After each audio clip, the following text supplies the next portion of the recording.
Hey y'all, what's up? So this is gonna be a brief video, but so if you haven't read this book, The Fifth Agreement, you should definitely read it. It's a great read, and it just opens your mind up to different perspectives and things of that nature, right? So, you can tell a lot about folks. You can tell if a person is closed-minded or open-minded.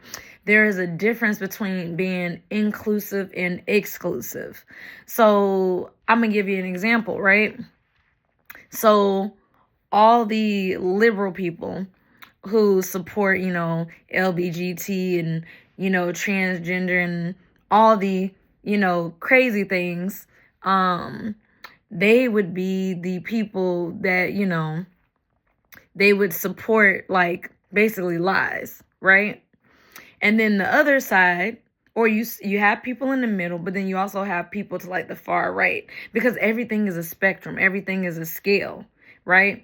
People who are narcissistic, if they're far left, like from the far left to the right, we're going to say far left, full-blown narcissist. In the middle is like, say, where empaths reside, for example. Far right, you're like probably super empathic, right? Like that, I'm just basically giving you a scale, right?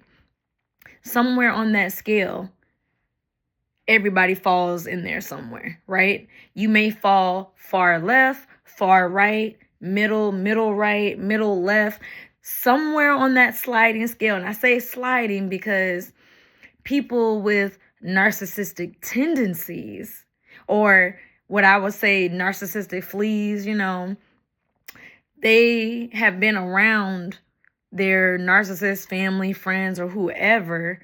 And when you are around, you are who you're around. Your circle makes up who you are, right?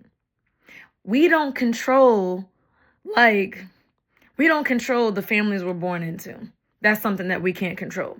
We can't control our genders. We can't control our races, skin color, hair. There are certain things that, God made us individually to look like, and all of that, right? Our fingerprints, our irises, very unique. You know what I'm saying? Even your teeth. Why do you think when, like, people die, if they can't identify the person, they try to use, like, their teeth to try to identify the person? So even our teeth are unique to,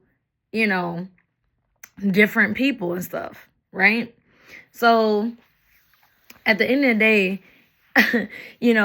somebody had asked the question of, like, why do narcissists lie, and why this and why that?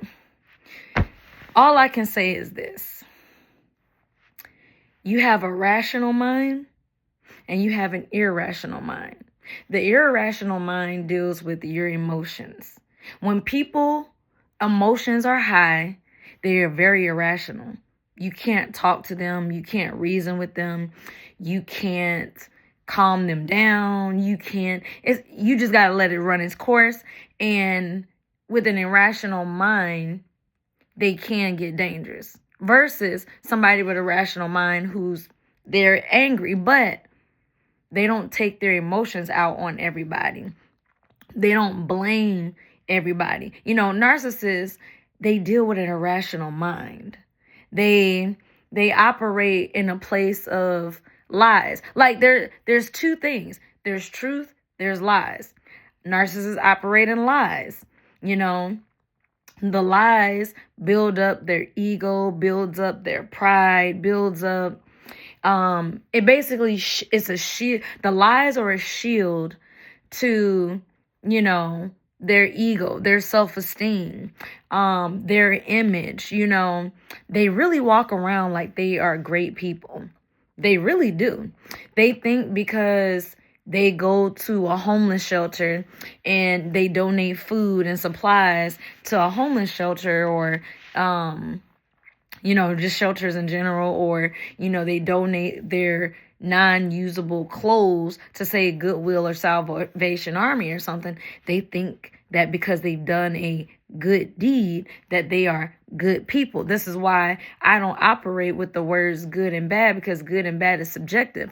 Righteous people can do bad things, just like unrighteous people can do good things. It's a spectrum. It's a scale. Good and bad, I'm going to give you an example, right? So let's say a man who's fresh out of prison, for example, right? So he's fresh out of prison. He committed, robbery or murder or whatever he did to end up in prison. He did a decade in there, right? He comes out. He has a kid to feed, the mother of his child still rocking with him or whatever, right? His family obviously still loves him and accepts him and, is helping him out or whatever. But he cannot, for the life of him, get a job, to try to go legal, to try to be straight, to try to be a different person. Or let's say he does get a job.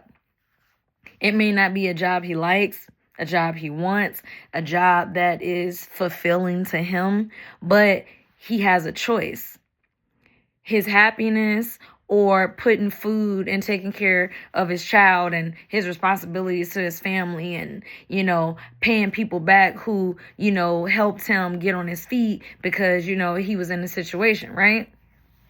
Some people will end up going back to those bad habits of going around those same people that caused them to get locked up in the first place, or they will actually move on and no longer be around those so-called friend groups. I mean, it just depends on the person. If he or she are strong-willed, because there are females that have gone to prison and stuff like that, Remy Ma, for example.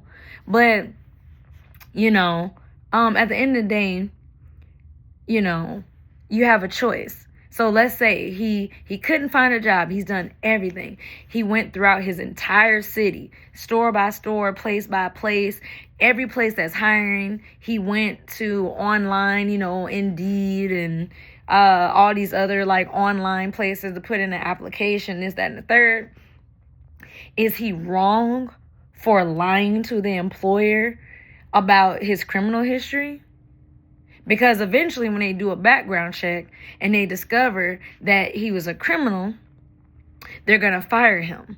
Because if you go watch the show Supercell on Netflix, the character, I think his name was Rodney, that's his background. He did some jail or prison time, and then it was so hard for him to get a job. He was able to get a job, but he kept lying to them so that he can have a job, so he can have steady money legally, righteously, right?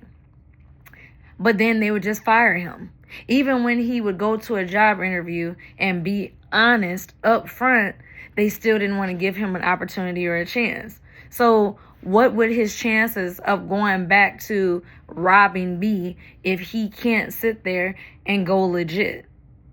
What are his chances of selling drugs or doing something illegal if he can't do it legally and rightly because nobody wants to give him a chance or the opportunity? You feel me? So, at the end of the day, an example like that, is he a bad person because he did X, Y, Z? Like, for example, he stole a loaf of bread, did prison time for it, for example. Well, if he stole a loaf of bread to feed his starving family or his struggling family or whatever, right? Well, in the eyes of the law, he was wrong because he stole. In his eyes, he was desperate and he did the only thing he could do. So again, this is a conundrum of good versus bad, righteous versus unrighteous. Like, what is someone to do in a situation like that? You know what I'm saying? So, personally, you can't necessarily judge people based on their past. But personally, you should take it into consideration, because either they can revert back to their old ways, their old habits, or they can continue forging a new path. Everybody doesn't have the strength the endurance, the resilience to do so. I don't think that everybody that is a full-blown narcissist has always been their entire life a narcissist. No.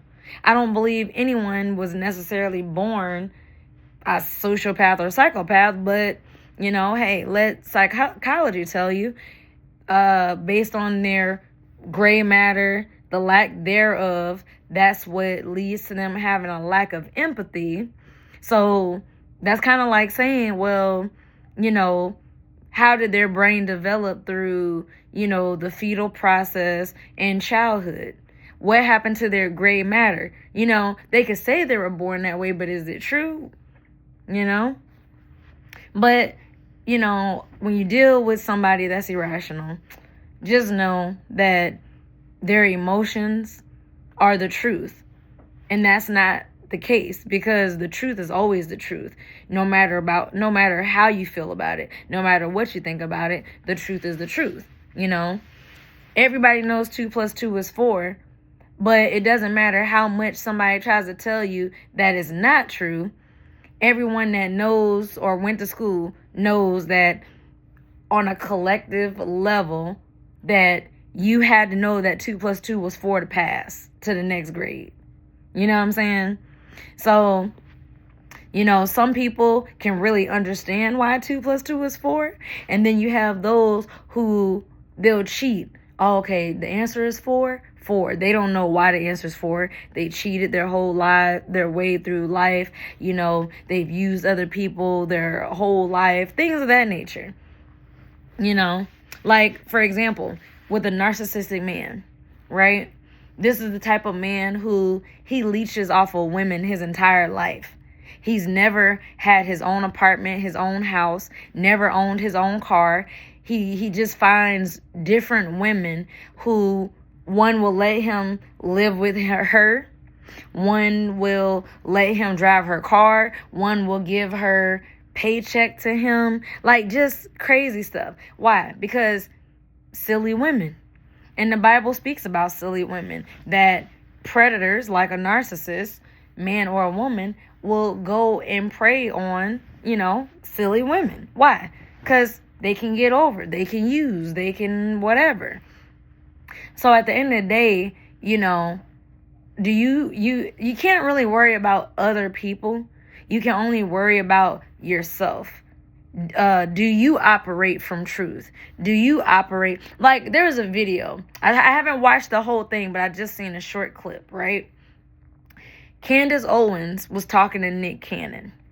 And in this conversation, the brief clip that I saw, Nick Cannon was trying to say that men who believe they are women, that's what they believe. That's how they feel deep down inside. All of that, right? And Candace said, well, I don't believe a man can ever be a woman. And I agree with Candace. I agree with Candace that there is a such thing as objective truth. Because, Nick was like, no, the truth is the truth. That's their truth. She said, okay. Well, let's spin the narrative. Let's go with what you're talking about, Nick. There are people in this world who are minor attractant.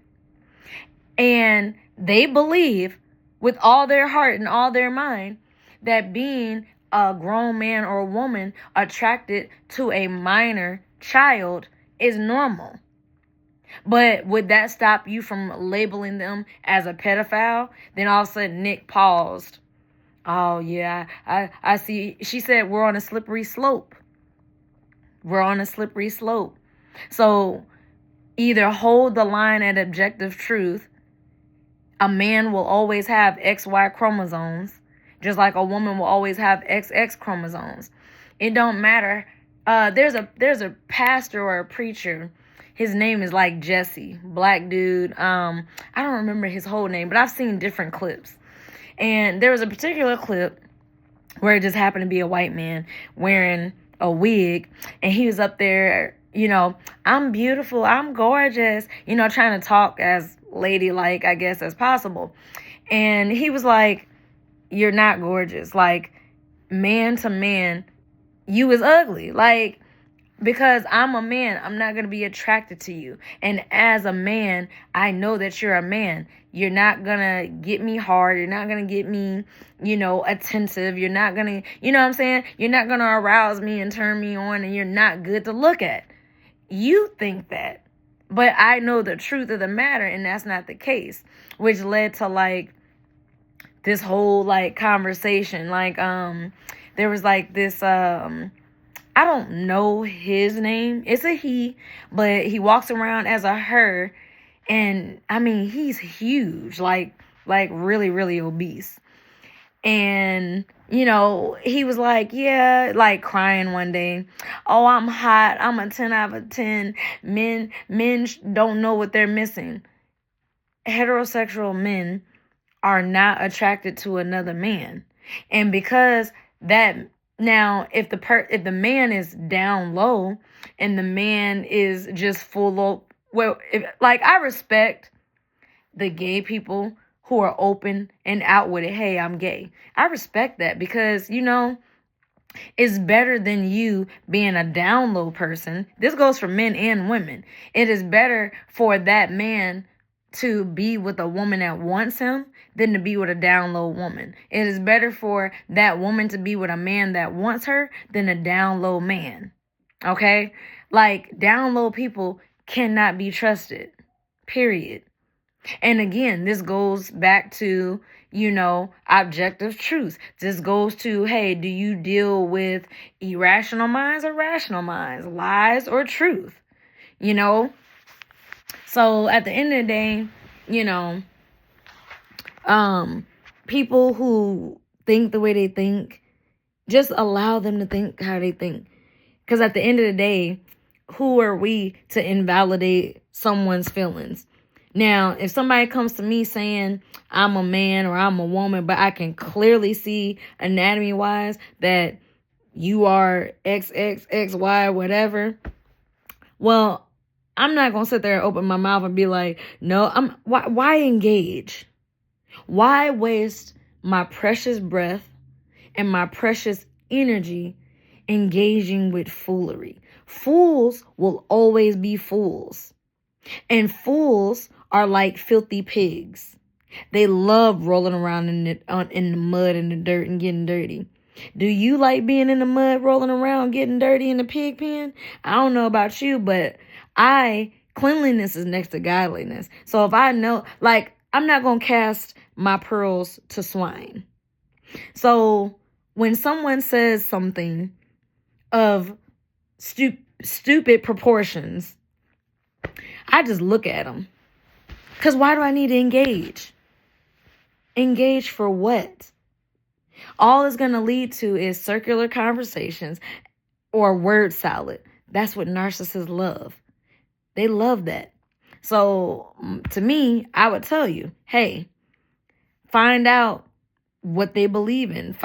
Just have a conversation. And based off the conversation, it can tell you a lot about the individual. That's all I'm saying. And it's up to you to make a choice of being inclusive or exclusive. Me personally, I'm exclusive. I'm very highly selective as to who I talk to because everybody doesn't deserve a hello. Now, people, when growing up, my mom would always be like, well, it doesn't hurt to say hello. You're right. It does not hurt. But baby, that is how a lot of narcissists get into people's lives, just with a simple hello. Why do you think they made songs like, you had me at hello? No, you ain't got me at nothing because I ain't got to say nothing. Shoot, if I give you a head nod, it's still acknowledging that you said something to me. Because some people will get upset. I said good morning. I said this, and you seen me. I ain't got to speak to you if I don't want to. Okay.